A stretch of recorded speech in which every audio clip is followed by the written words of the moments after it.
Pernah ngurus sertifikat tanah? Pasti tahu deh, prosesnya itu kadang rumit dan berbelit-belit. Tapi, gimana kalau ternyata ada jalur pintas yang resmi dan lebih cepat?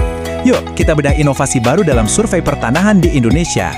Kalau Anda pernah capek sama birokrasi pertanahan yang panjang, wah, Anda nggak sendirian. Nah, kabar baiknya, pemerintah sekarang punya solusi baru nih. Katanya sih dirancang buat motong semua kerumitan itu.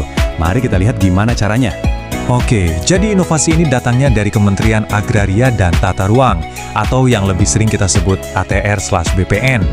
Nah, mereka ini memperkenalkan sebuah jalur baru untuk urusan survei dan pemetaan tanah. Jadi, landasannya itu adalah petunjuk teknis yang keluar akhir tahun 2023. Dokumen inilah nih yang jadi pembuka jalan buat kita, masyarakat umum, buat bisa langsung pakai jasa surveyor profesional yang udah dapat lisensi dari pemerintah. Jadi, intinya apa sih?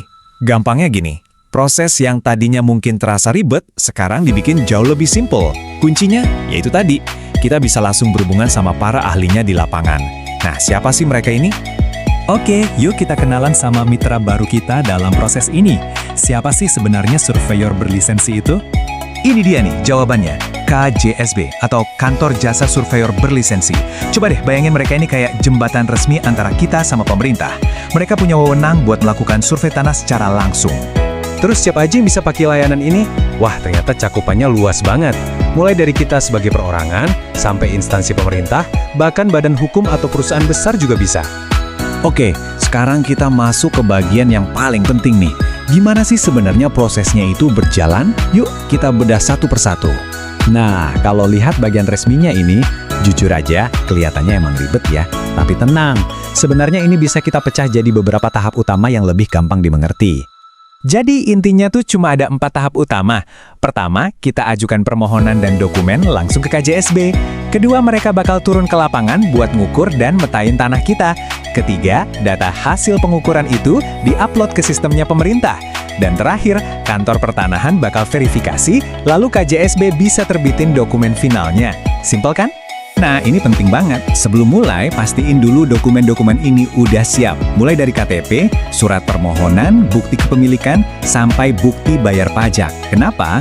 Karena kelengkapan data di awal itu bener-bener jadi kunci biar prosesnya nanti lancar jaya. Tapi tunggu dulu, ini bukan cuma soal proses ketemu langsung loh. Di belakang layar, ada tulang punggung digital yang super kuat. Tujuannya buat mastiin semuanya aman, terverifikasi, dan bisa dipertanggungjawabkan. Oke, jangan pusing lihat bagian ini ya. Intinya tuh sederhana banget. Setiap surveyor dan pejabat pemerintah itu punya akun digital masing-masing dengan level otorisasi yang beda-beda. Jadi, nggak ada yang bisa kerja di luar sistem. Semuanya tercatat. Jadi prinsipnya jelas banget. Ada verifikasi berlapis.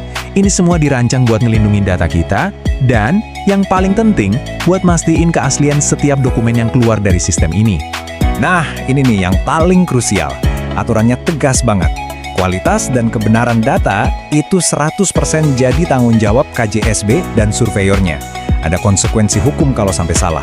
Jadi bisa dipastiin mereka bakal kerja dengan sangat hati-hati. Meskipun ini layanan yang terbilang baru, kita udah punya data loh yang nunjukin gimana layanan ini mulai dipakai di seluruh Indonesia. Penasaran? Di tahun 2023 aja, di fase awalnya, sistem ini udah memproses lebih dari 6.800 berkas.